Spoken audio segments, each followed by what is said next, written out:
بسم اللہ الرحمن الرحیم فمن حج البیت او اعتمر فلا جناح صدق اللہ مولانا العظیم۔ حج بیت اللہ شریف کو اللہ نے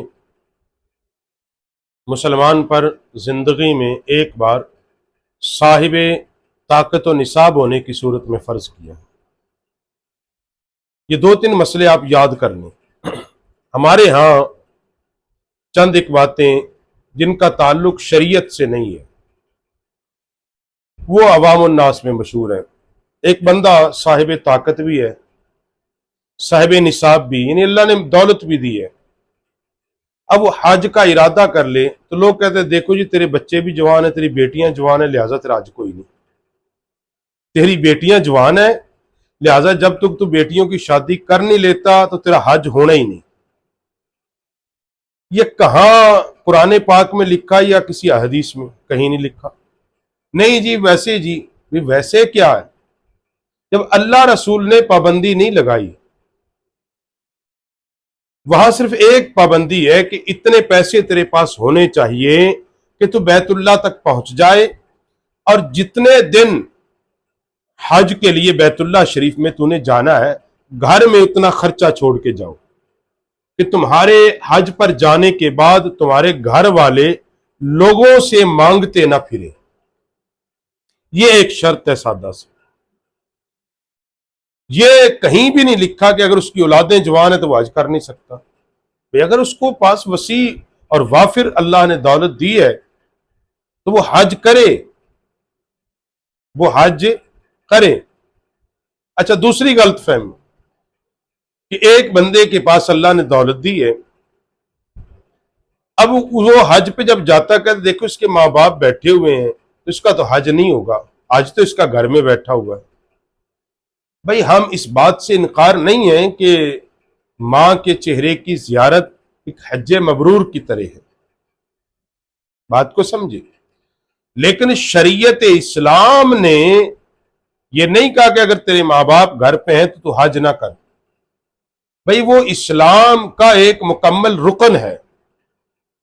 ہاں ادب اور احترام ہے کہ اگر تیرے ماں باپ اس قابل ہیں تو ان کو اپنے ساتھ حج پہ لے کے جا۔ تجھے اللہ نے اتنی توفیق بخشی ہے تو ان سے اجازت لے، اگر وہ حج بیت اللہ کے ارکان ادا کر سکتے ہیں ان کو اپنے ساتھ لے کے جا۔ مگر یہ کہہ دینا، ماں باپ بیچارہ کہہ بھی رہا ہوتا ہے کہ دیکھیں آپ چلے جائیں، ہمارے اندر کمزوری ہے، ضعف ہے، ہم چل نہیں سکتے۔ اب لوگ دنیا دار طبقہ ان کو یہ کہہ رہا دیکھو جی تیرا تو حج نہیں ہوگا، تیرا ماں باپ گھر میں بیٹھا ہے۔ بھئی کہاں لکھا ہے؟ کہیں بھی نہیں لکھا۔ بھی حج کرنے کے لیے جو شرط اللہ نے اور اس کے رسول نے متعین کی وہ کیا ہے کہ تم صاحب طاقت ہونے چاہیے، بیت اللہ تک پہنچنے کا زادیرہ ہونا چاہیے، سامان ہونا چاہیے، اتنا سامان کہ جتنے دن وہاں رہنا ہے اتنا خرچہ ہو تمہارے پاس، یعنی ایسا بھی نہ وہاں جا کے تم مانگتے پھرو، اور گھر میں اتنا سامان چھوڑ کے جاؤ کہ تمہارے جانے کے بعد گھر والے مانگتے نہ پھرے، بلکہ اچھے طریقے سے اتنے پیسے چھوڑ کے جاؤ کہ ان کا گزر اوقات ٹھیک ہو۔ علاوہ سے کوئی شرط نہیں۔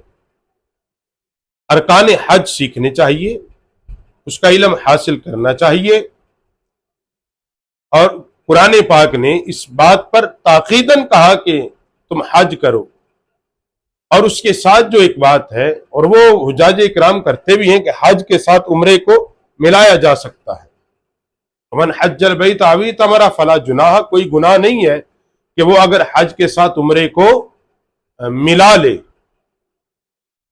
تو حج کے لیے جانے سے پہلے، اور دوسرا ہمارے ہے غلط فہمی، ایک بندے کی کسی سے رنجش ہے، اچھا وہ اس سے گیا، وہ کہہ رہا ہے کہ جناب میں حج پہ جا رہا ہوں تو آپ عذرائے خدا اللہ کی رضا کے لیے مجھے معاف کر دیں۔ وہ آگے سے کہتا نہیں میں نے معاف نہیں کرنا۔ اچھا وہ بیچارہ چلا جاتا، لوگ کہتے ہیں نہیں انہوں فلانے معاف نہیں کیتا لہذا حج کوئی نہیں۔ بھئی یہ کہاں لکھا ہے؟